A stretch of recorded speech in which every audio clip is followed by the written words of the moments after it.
بسم الله الرحمن الرحيم. اللهم صل على محمد وآل محمد.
خبردار نے دی آکے خبر، ارے اٹھو تعظیم کو، ارے قیدیوں جلد آؤ ادھر آ گئی ہے زن حاکم بھی در زندہ پر، کیا عجب ہے کہ رہا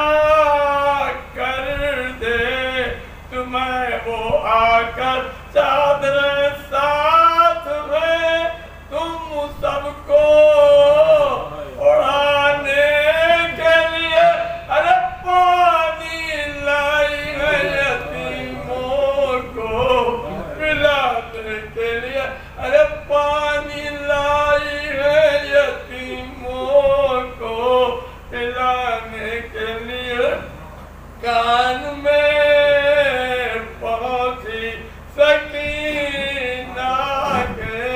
جو پانی کی صدا، ارے جوڑ کر ننے سے ہاتھوں کو یہ بانوں سے کہا، اما ہندائے تو پانی ہمیں پہلے دینا، ارے بعد بابا کے نجیب بھر ملی آب و غذا سرد پانی جو اگر ہند سے پاؤں گی میں، رکھوزا ایک تربت اصغر پہ چڑھاؤں گی میں سکینہ ہوں حسین ابن علی کی بسندہ، میں سکینہ ہوں حسین ابن علی کی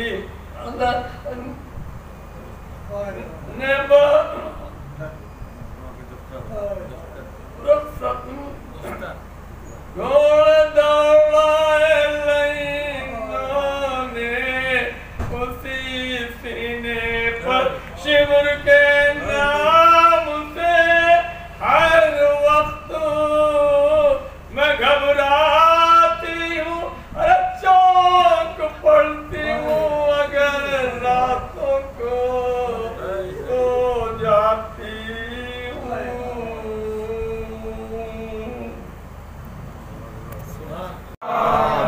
صلی اللہ محمد وآلہ محمد۔ واضح ترین الفاظ میں قیامت تک کے لیے اعلان عام فرما رہا ہے، فالذین آمنوا بہ، وہ لوگ جو ہمارے نبی کے اوپر ایمان لائے، وَعَزَّرُوهُ، اور جن لوگوں نے پیغمبر کی عزت کی، نبی کی عزت کی، وَنَصَرُوهُ، اور جنہوں نے نبی کی نصرت کی، وَاتَّبَعُوا النُّورَ الَّذِي أُنزِلَ مَعَهُ، اور اس نور کا اس نے اتباع کیا جو نبی کے ساتھ بھیجا تھا. اولئک هم المفلحون، وہی لوگ فلاح پانے والے ہیں. صلوات پڑھیے محمد.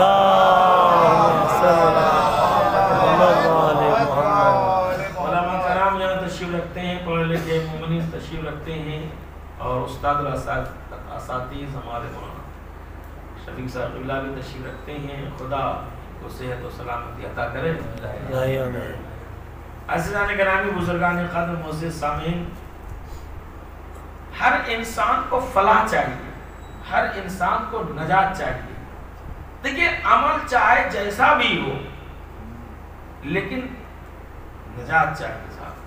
سبحان اللہ. فلاح چاہیے. آپ بتائیے دنیا میں کوئی ایسا انسان ہے جو یہ کہہ سکتا ہو کہ ہم کو نجات نہیں چاہیے، فلاح نہیں چاہیے؟ اگر آپ متوجہ ہیں تو میں عرض کر دوں کہ آج دنیا میں جتنے بھی کار خیر ہو رہے ہیں، مقصد صرف ایک ہی ہوتا ہے اس کے پس منظر.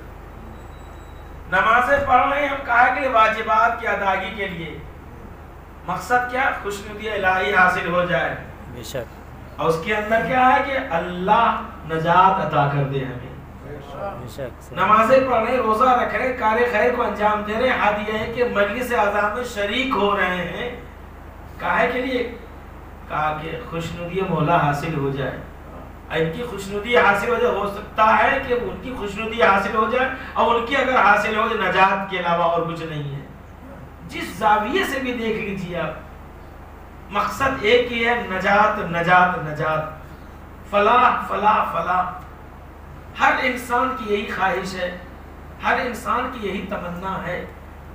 لیکن ایسا نگرامی، نجات پانے کے لیے، فلاح پانے کے لیے چند شرطیں قرار دی گئی ہیں، جس میں سب سے پہلی شرط یہ ہے، جیسا کہ میں نے آیت آپ کی خدمت میں تلاوت کرنے کا شرف حاصل کیا. پہلی شرط یہ ہے فَالَّذِينَ آمَنُوا بِهِ، وہ لوگ جنہوں نے ہمارے نبی کے اوپر ایمان لائے، وَعَزَّرُوهُ، اور جنہوں نے پیغمبر کی عزت کی. بھائی جب نبی پہ ایمان لا چکے، نبی کو نبی تسلیم کر چکے ہیں، تو پھر الگ سے یہ حکم کی ضرورت ہی نہیں ہے کہ عزت بھی کرو. صلوات پڑھیے. سبحان اللہ. صلی اللہ محمد. سبحان اللہ. بے شک. نبی مان چکے ہیں، جب عزت کرنا تو واجب ہمارے پر، اوجب ہمارے پر ہے. بے شک. تو یہ الگ سے حکم آنا کہ صرف ایمان لانا ہی کافی نہیں ہے، نبی کی عزت بھی کرو. آیت کے سیاق و سباق سے پتا چلتا ہے کچھ لوگ ایسے تھے ایمان تو لا چکے تھے لیکن نبی کی عزت نہیں کر رہے تھے. صحابہ پڑھیے وہاں.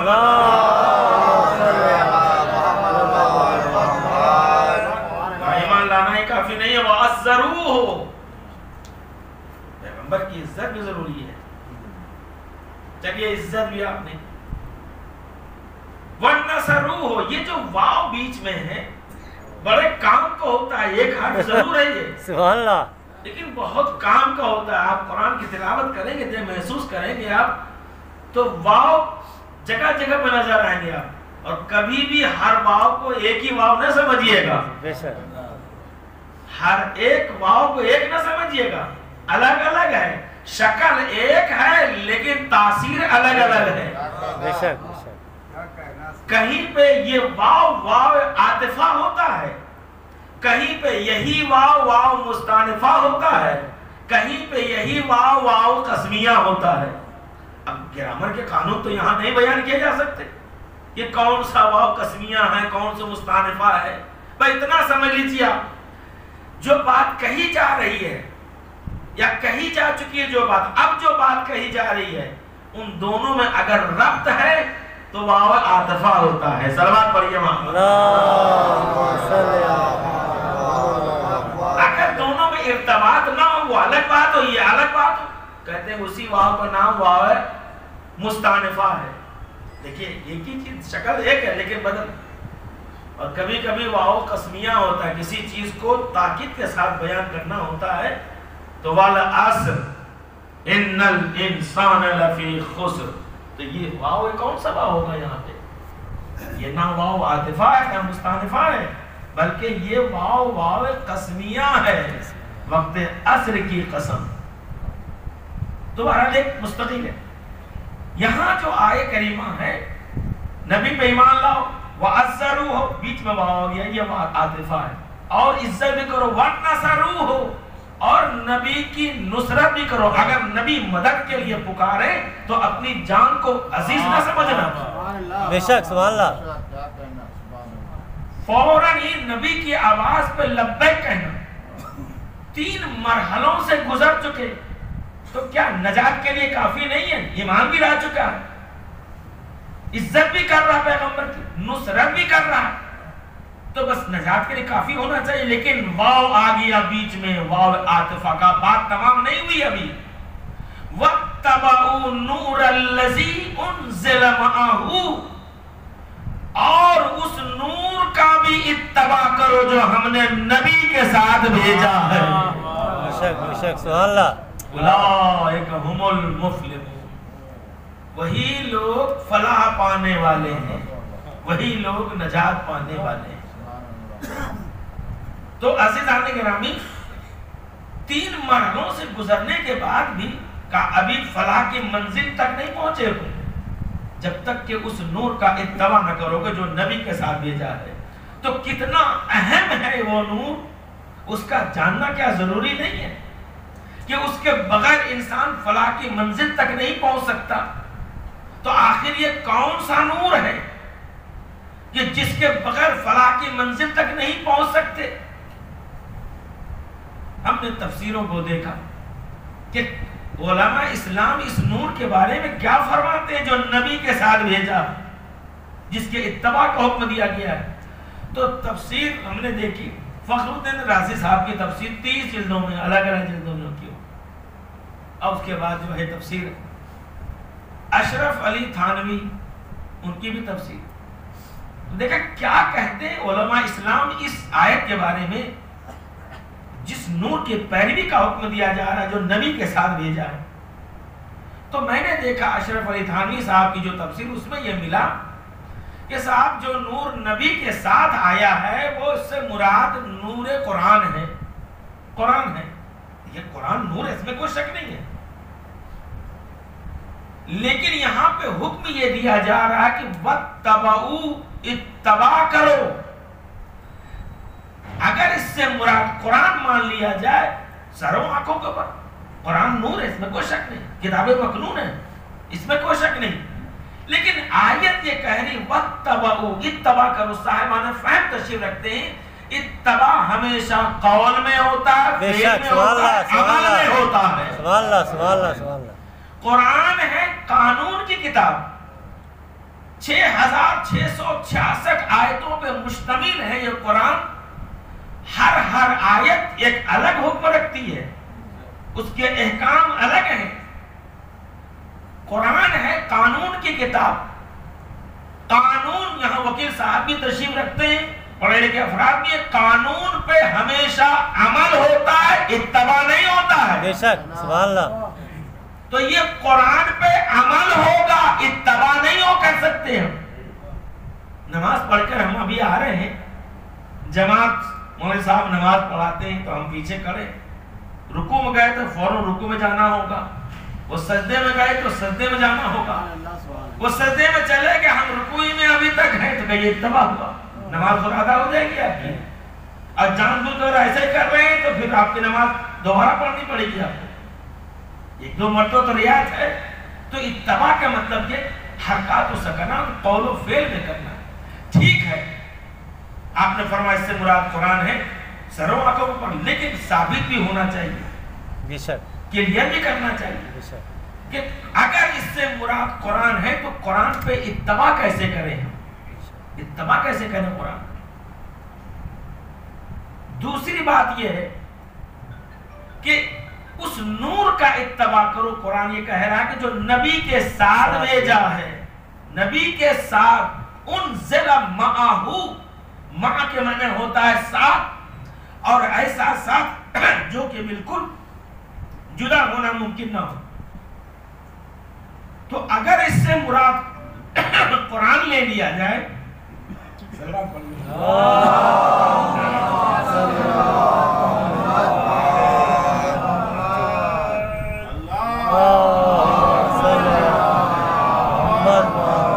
صرف قرآن اگر آپ اس سے مراد لے لیتے ہیں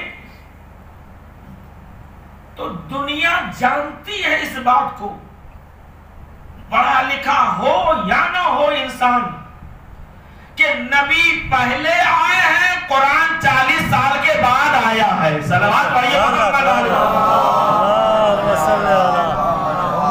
محمد۔ یہ نبی کے ساتھ ساتھ جس کو بھیجا ہے، 40 سال کے بعد نزول قرآن شروع ہوا۔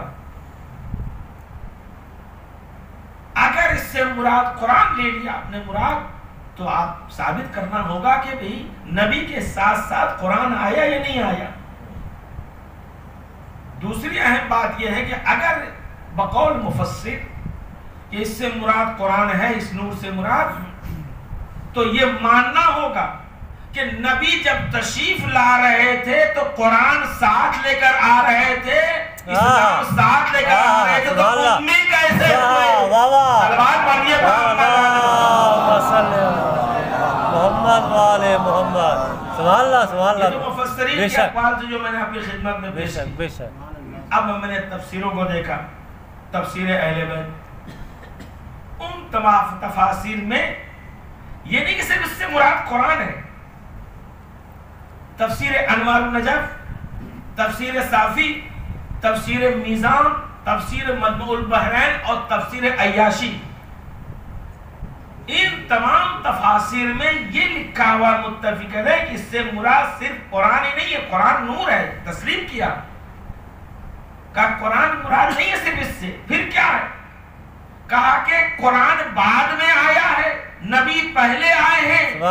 جب امام سے پوچھا کہ یہ کون سا نور ہے جو نبی کے ساتھ آیا ہے، تو ابو خالد راوی ہیں، وہاں کے اوپر ارشاد ہوا، چھٹے امام امام جعفر صادق محمد والے محمد، کہ جو نور نازل کیا گیا، جو نور آیا ہے، وہ کون سا نور ہے؟ امام نے فرمایا یا ابا خالد النور واللہ انزل، یہی وہ نور ہے بخدا جو نازل کیا گیا ہے۔ یہ لیکن واو قسمیہ یہاں پہ، واللہ انزل، یا ابا خالد النور واللہ انزل، اس کے بعد یا ابا خالد النور واللہ فی السماوات والارض، سبحان اللہ، یہی وہ نور ہے جو آسمان میں بھی ہے اور زمین میں بھی ہے۔ سبحان اللہ سبحان اللہ۔ بے چینی میں اور اضافہ ہوا، یہ کون سا نور جو نبی کے پاس ساتھ آیا؟ تو امام نے فرمایا یا ابا خالد النور واللہ آئمت من آل محمد الی یوم القیامہ۔ صلی اللہ محمد والے سبحان اللہ سبحان اللہ۔ النور واللہ یہاں بھی قسم جلال ہے، آئمت من آل محمد، یہ آئمہ اہل بیت کا نور ہے، الی یوم القیامہ، جو قیامت تک باقی رہے گا۔ ایسا نور نازل ہوا ہے یہ قیامت تک باقی رہے گا۔ مختلف الفاظ، اور آخر میں فرمایا یا ابا خالد انا نور الامام فی قلوب المؤمنین انور من مزیت الشمس بالنہار۔ اے ابو خالد تمہیں معلوم ہونا چاہیے کہ امام کا نور مومنین کے دلوں میں، دیکھیے مومنین کے دلوں میں کہا ہے، غیروں کے نہیں۔ سبحان اللہ۔ ان نور الامام فی قلوب المؤمنین انور من مزیت الشمس بالنہار، امام کا نور مومنین کے دلوں میں سورج کے نور سے بھی زیادہ روشن ہے۔ سبحان اللہ سبحان اللہ۔ سورج کے نور سے بھی زیادہ روشن ہے، لیکن ہر ایک کے دل میں نہیں، فی قلوب المؤمنین، مومنین کے دلوں سورج کے نور سے زیادہ روشن ہے۔ تو ابو خالد نے پوچھ لیا کہ مولا جب یہ نور اہل بیت یا نور امام سورج کے نور سے بھی زیادہ روشن ہے، پھر دوسرے لوگ اس نور کو کیوں نہیں دیکھتے؟ اس نور سے استفادہ کیوں نہیں کرتے؟ اس لیے کہ سورج تو پوری دنیا کے لوگ اس سے استفادہ کرتے ہیں. جب سورج کے نور سے زیادہ روشن ہے امام کا نور تو دوسرے لوگ اس نور سے کیوں نہیں استفادہ کرتے؟ ان کے دلوں میں یہ نور کیوں نہیں پہنچتا؟ تو عجیب و غریب جواب دیا امام نے. وہ لوگ اس نور سے استفادہ کیوں نہیں کرتے؟ امام نے فرمایا کہ اللہ نے اس نور کو حجاب میں رکھا ہے. یحجب اللہ فی قلوب الآخرین منہ. نور طرف پڑھتے ہی منوں کی زمین.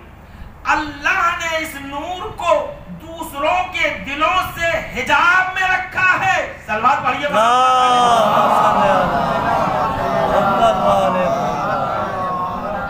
ہر ایک کو یہ نور امامت نصیب نہیں ہو سکتا.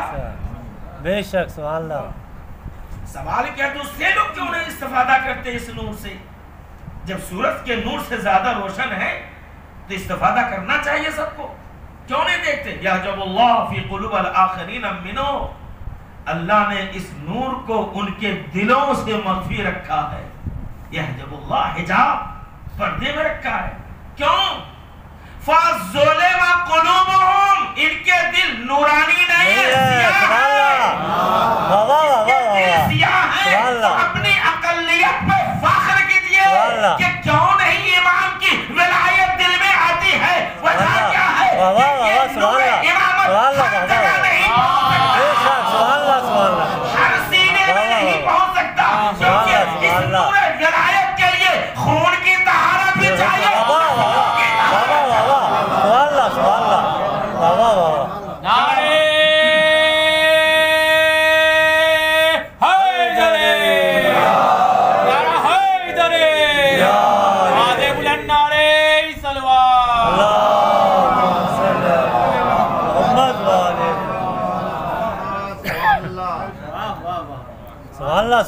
پہنچنا اتنا آسان نہیں ہے.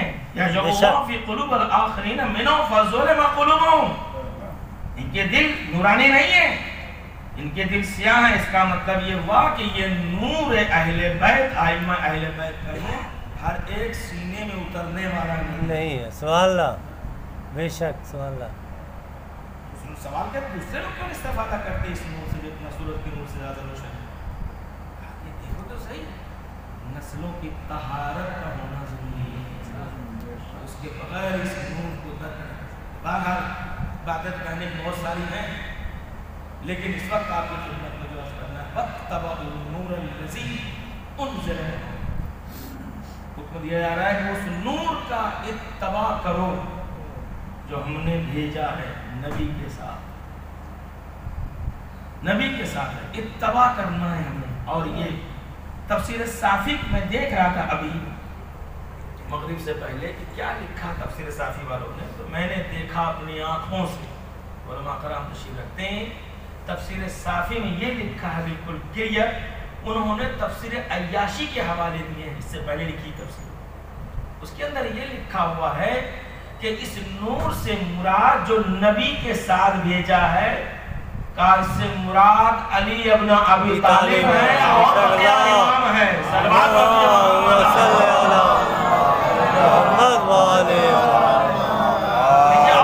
ہو گیا کہ اس کا مطلب یہ نور جو نبی کے ساتھ آئے اس سے مراد صرف قرآن ہی نہیں. قرآن نور ہے، اس میں انکار کی بات نہیں ہے، لیکن اس سے مراد ائمہ اہل بیت کا نور ہے کہ جن کے اتباع کا حکم دیا جا رہا. اب اتباع کرنا ہے تبھی تو فلاح کی منزل میں پہنچیں گے. اتباع کہتے ہیں، اسے کہتے ہیں، آپ مجھ سے بہتر جانتے ہیں، اہل بیت کے اتباع کا مطلب کیا ہے؟ ائمہ اہل بیت کا اتباع کا مطلب کیا ہے؟ اتباع کا مطلب یہ نہیں ہے کہ غم میں غم منا لیا جائے، خوشی میں خوشی منا لی جائے. اتباع اہل بیت کا مطلب یہ نہیں ہے. تو دوسرے لوگ بھی کرتے ہیں، محبت کی جہاں تک بات ہے دوسرے لوگ بھی کرتے ہیں، پھر اتباع یہاں کیوں؟ کیسے؟ اس کا مطلب کیا ہے؟ یہاں پہ اتباع ائمہ اہل بیت کا مطلب یہ ہے کہ اپنی زندگی کو ان کے نقش قدم پہ ڈال دینا.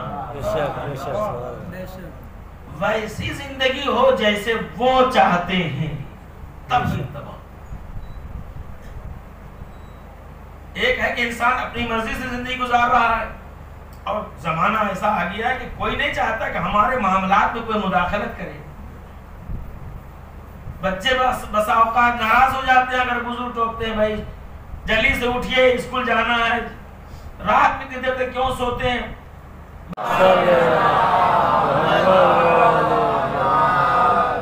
چوتھے امام زین العابدین علیہ السلام،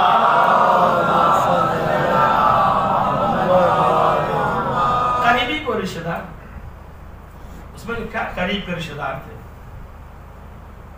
یہ واقع کربلا کے کئی سال کے بعد واقعہ، مسجد نبی میں جو کچھ جہاں سے بھی آتا تھا امام کی خدمت میں، اور فوراً جو وہ تقسیم ہوتے تھے، فلاں جگہ پہنچانا، فلاں جگہ جانا، وہاں جانا۔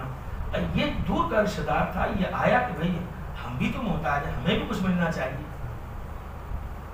تو امام علیہ السلام سے ایک دن اس لہجے اس نے گفتگو کی جو نہیں کرنا چاہیے، کیا آپ کو ہمارا خیال نہیں، دوسروں کا آپ دیتے ہیں؟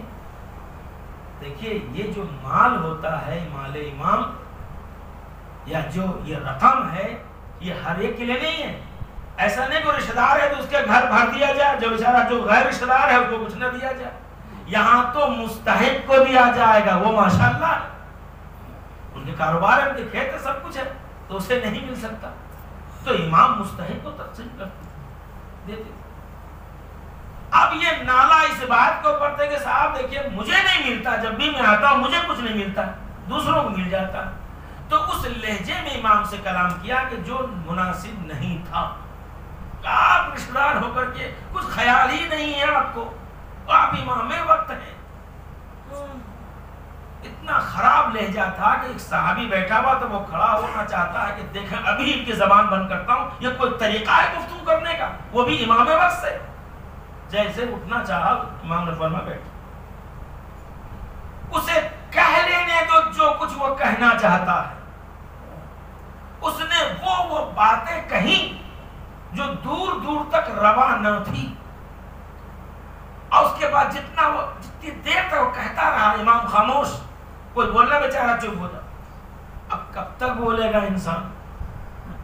ایک وقت وہ آیا، چپ ہو گیا، کھڑا ہو گیا، اور اس کے بعد دیکھا کہ وہ تھوڑی دیر کے بعد وہاں سے روانہ ہو گیا جانے۔ امام واعظ و نصیحت دے رہے تھے جو روکا، اس کے بعد پھر وہیں سے آپ نے واعظ و نصیحت کے سلسلے کو جاری رکھا۔ اتنی دیر تک آپ جاری رکھیں گے کہ وہ گھر پہنچ گیا ہوگا، 15-20 منٹ، آدھا گھنٹہ۔ تو امام نے فرمایا جب ادھر واعظ و نصیحت تمام کیا، کہا کہ چلو، اصحاب سے کیا فرمایا؟ چلو۔ کہا حضور کہاں؟ کہا دیکھا نہیں کس طرح گفتگو کر رہا تھا، اس کو جواب دینے کے لیے اس کے گھر چلتے ہیں۔ کچھ جذباتی لوگ بھی تھے کہ مولا ہاں بالکل چلیے تو صحیح، یہ کوئی طریقہ تھا گفتگو کرنے کا، چلیے میں آپ کے ساتھ چلتا ہوں۔ سب کے سب امام کے ساتھ، امام لے کر تو گئے، لیکن اس گلی سے پہلے ہی کہا کہ یہیں کھڑے رہنا، آگے نہ بڑھنا، میں اکیلے جاؤں گا، سڑک کے کنارے ہی ہوں، سب کو درخت کے نیچے یہیں کھڑے رہیے آپ۔ امام پہنچے وہاں، دخل باب کیا، دیکھا وہ انسان جو باہر ہوتا گھر سے، لہجے میں کوئی تبدیلیاں نہیں آئی کہ آپ یہاں پہ آ گئے، آپ یہاں کیا کام یا آپ کچھ باقی ہے کہنا؟ امام نے فرمایا 2 کام سے آیا ہوں۔ کہاں بتائیے وہ 2 کام کیا ہے؟ لہجے میں کوئی فرق نہیں آیا ابھی تک۔ کہا جو باتیں تو نے مسجد میں میرے لیے کہی ہیں، اگر وہ ساری باتیں میرے اندر پائی جاتی ہے تو میں اللہ سے استغفار چاہتا ہوں۔ صلوات پڑھیے محمد۔ اور اگر وہ باتیں ہمارے اندر نہیں پائی جاتی ہیں اور تو نے جو کہی ہے غلط کہی ہے، میں خدا سے تمہارے لیے استغفار چاہتا ہوں۔ جیسے ہی یہ کہا فوراً آگے بڑھ، امام نے فرمایا وہ شخص آگے بڑھا، آگے بڑھنے کے بعد اپنے کو امام کے قدموں پہ گرا دیا، امام نے قدموں سے اٹھایا، سینے سے لگایا اور کہتا ہے اپنی زبان سے اللہ جانتا ہے اپنی رسالت کو، نبوت کو کہاں قرار دے۔ فرزند رسول بھلا آپ کے اندر ایسی کوئی باتیں پائی جا سکتی؟ جو کچھ بھی میں نے کہا کہا بھلا آپ کے اندر یہ باتیں پائی جا سکتی ہیں؟ استغفار معافی پہ معافی امام سے مانگتے چلے جا رہے ہیں. امام نے فرمایا کہ ہاں آپ بتائیں معاف کر دیے فرزند رسول؟ کہا میں نے معاف کر دیا. اچھا ٹھیک ہے خدا حافظ. میں یہی 2 باتیں کہنے کے لیے آیا تھا.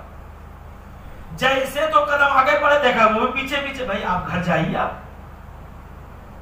اچھا خاصا فاصلہ طے کر کے امام نے پیچھے کہا کہ میں آپ کے پیچھے 2 قدم چلنا اپنے لیے فخر سمجھ رہا ہوں. اتنی جلدی یہ تبدیلی.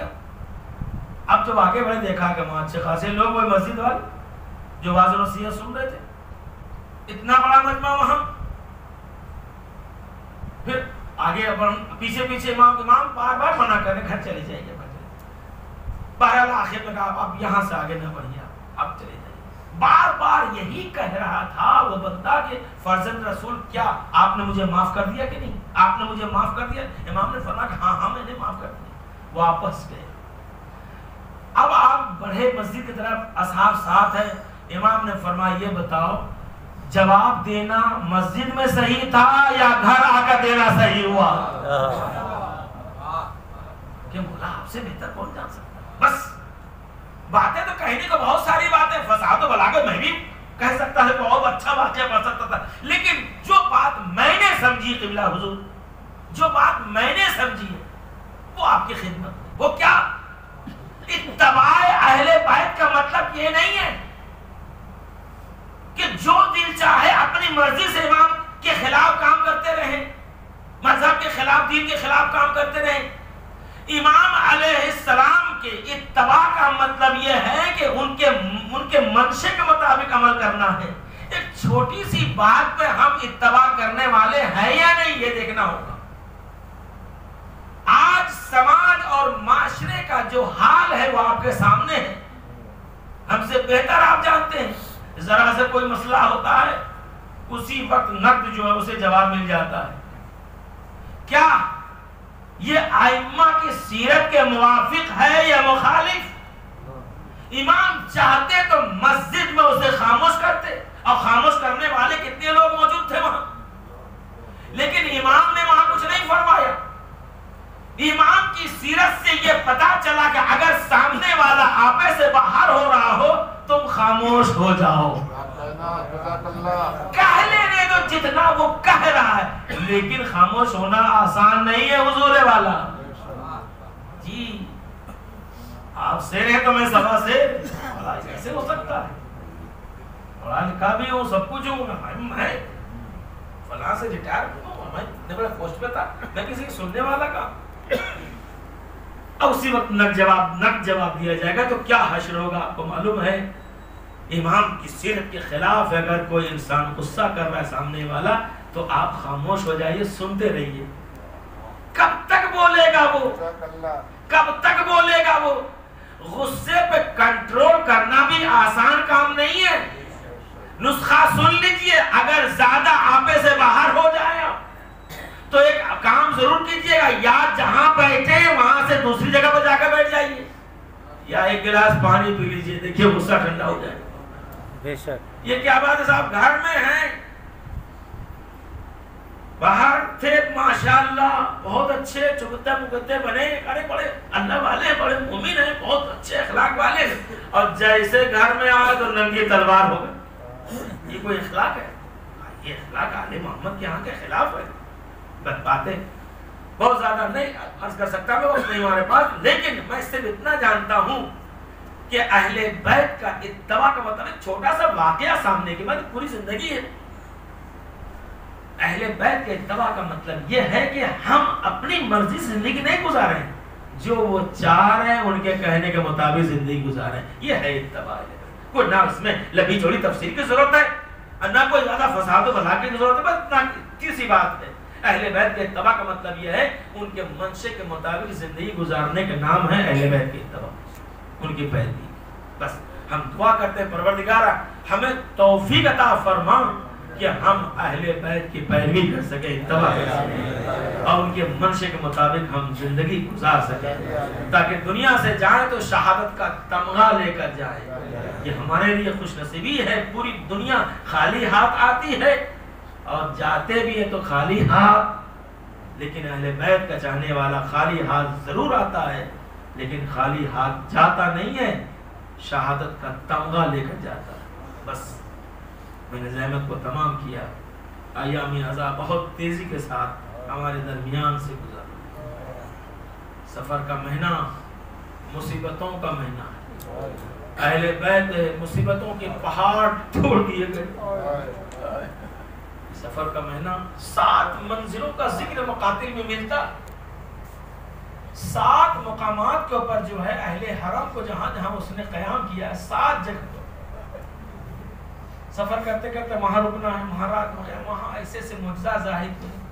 اور ان ظالموں نے ستم ظریفی یہ کی کہ سب سے طول و طویل راستوں کا انتخاب کیا, مختصر راستوں کا انتخاب نہ کیا. اور نہ ہموار راستے, بے کجاوا اونٹ سن کر کے انسان کیسے برداشت کر سکتا ہے؟ بے کجاوا اونٹ ہو اور نہ ہموار زمین ہو. اور ستم ظریفی یہ کہ اونٹوں کو دوڑایا جاتا تھا, اونٹوں کو دوڑایا جاتا تھا. مقاتل لکھتا ہے کہ کربلا میں 40 بچے تھے, لیکن جب یہ قافلہ مدینے آیا ہے تو سوائے 5ویں امام کے کوئی بچے نظر نہیں آ رہے. مقصد کہتا ہے جو لوگ گئے زیارت کرنے کے لیے وہ جانتے ہیں کہ پل مسیب سے جب آپ آگے بڑھیں تو داہنی اور بائیں طرف دیکھیں گنبد ہے, چھوٹی چھوٹی قبریں موجود ہیں. کون غریب آیا تھا اس جنگل میں جن کی قبریں یہاں کے اوپر ہیں؟ مقتل کی کتابوں میں یہ لکھا ہوا ہے کہ جب ظالم یہ اونٹوں کو دوڑایا کرتے تھے تو بچے اونٹ سے گر گر کے شہید ہو رہے تھے اور سید سجاد انہیں وہیں پہ سپرد خاک. اس طرح سے سارے بچے شہید ہو. اب قائد خانے کی منزل ہے, وہاں بھی بہت قلیل کھانا اور پانی آتا ہے. بڑے کھا لے تو بچے بھوکے رہ جائے. سید سجاد نے دیکھا کہ پھوپھی اماں بیٹھ کر نماز پڑھ رہی ہے, کبھی نہیں دیکھا. سید سجاد نے پوچھ لیا پھوپھی اماں میں نے آپ کو کبھی بیٹھ کر نمازیں پڑھتے نہیں دیکھا, آخر کیا وجہ؟ ثانیہ زہرا جواب دیا کہ میرے لال تمہیں تو پتا ہے دربار یزیدی سے اتنا قلیل کھانا اور پانی آتا ہے کہ جب ہم کھا لیں تو بچے بھوکے رہ جاتے ہیں. اپنے حصے کا کھانا ان کے حوالے کرتی ہوں, جس کی وجہ سے لقاحت طاری ہو گئی. عزاداروں ظلم کی انتہا ہو گئی. شام میں اہل بیت کے چاہنے والے کثیر تعداد میں موجود تھے اس وقت بھی, لیکن انہیں یہ نہیں پتا تھا کہ قید خانے میں کوئی آیا. گمنام رکھا گیا, گمنام راستوں سے سفر کروایا گیا. اہل بیت کے چاہنے والوں کو یہ نہیں معلوم کہ قید خانے میں کون ہے. بے شمار واقعات ملتے ہیں. چوتھے امام باہر بیٹھے چاہنے والا وہاں سے گزر رہا ہے تو پہچان لیا, لیکن عزادار ایک چاہنے والا تھا, شام کا ہی رہنے والا ملتا ہے. ایک دن شام کے وقت قید خانے کے پاس سے گزر رہا تھا. اس نے دیکھا کہ چھوٹے چھوٹے بچے قید خانے کے دروازے پہ کھڑے ہیں, راہگیروں کو دیکھ رہے ہیں. آگے بڑھتے ہوئے قدم رک گئے, اور سے دیکھا قریب جا کر کے بچے ہیں. چہروں سے معلوم ہوتا ہے کہ اچھے گھرانے کے بچے ہیں, لیکن ایسا معلوم ہو رہا ہے کہ ان کو پیٹ بھر کے کھانا نصیب نہیں ہوتا ہے. گھر آیا, اپنی زوجہ سے کہتا ہے کہ آپ جو ہر شب جمعہ کو آقا حسین کی سلامتی کی نظر دلاتی ہے اور اس کے بعد مستحق کو تلاش کرتی ہے کھانا دینے کے لیے, اے بیوی اب تلاش کرنے کی ضرورت نہیں ہے. میں نے قید خانے میں دیکھے ہیں کہ بھوکے پیاسے بچے, یہ کھانا وہیں پہنچنا چاہیے. ہاں شب جمعہ آ جاتی ہے, نظر کا اہتمام ہوا، مرد مومن اپنی زوجہ کو ساتھ دیتا ہے کہ چلیے قید خانے تک، یہ کھانا ان بچوں تک پہنچا دے، مستحق ہے۔ جیسے یہ آئے قید خانے کے دروازے پہ، چاہ رہا تھا اکیلے جا کر کے کھانا دے دیں، لیکن جیسے قدم آگے بڑھایا فوراً قدم پیچھے کر لیا، اپنی زوجہ سے کہنے لگا کہ میں تو یہ سمجھ رہا تھا کہ وہاں کے اوپر چھوٹے چھوٹے بچے، ارے کچھ مقدس بیویاں موجود ہیں، مناسب یہ ہے کہ آپ لے کے جائیے کھانا۔ بس ازادار و مومنہ نے کھان لیا، اندر آئی اور کہاں رکھے دیکھا یہ معظمہ ہے، بہت سارے بچے بیویاں ان کو حلقے میں لیے ہوئے ہیں، ان کے سامنے کھان رکھ دیا اور کہا اے بی بی یہ کھانا ہے، آپ بھی کھا لیجئے، اپنے بچوں کو بھی کھلائیے۔ زینب نے دیکھا، پوچھا اے بی بی یہ تو بتاؤ یہ کیسا کھانا ہے، صدقے کا تو نہیں ہے؟ کہا نہیں نہیں بی بی، ارے بڑا معتبر کھانا ہے۔ زینب کا دل پھٹ گیا۔ ایک زمانہ تھا کہ ہمارے گھر سے اسیر یتیم مسکین کھانا لے کر جاتے تھے۔ پوچھا اے بی بی یہ تو بتاؤ کیسا کھانا ہے آخر؟ بی بی نے کہا کہ جب میں چھوٹی سی تھی اکثر بیمار رہا کرتی تھی، میری ماں نے منت مانی آقا حسین کی سلامتی کی، منت مانتے ہی میں ٹھیک ہو گئی۔ اور اس کے بعد میری ماں ہر شب جمعہ کو آقا حسین کی سلامتی کے لیے نظر دلوایا کرتی تھی۔ اے بی بی یہ اسی نظر کا کھانا ہے۔ جب تک میں اپنے باپ کے گھر تھی یہ نظر کا سلسلہ وہاں جاری رہتا تھا، لیکن جب میں اپنے شوہر کے گھر آئی تو اب میں خود یہ نظر کا اہتمام کرتی ہوں۔ وہ اتنا سننا تھا، زینب نے اپنے کو سنبھالا، کہا اے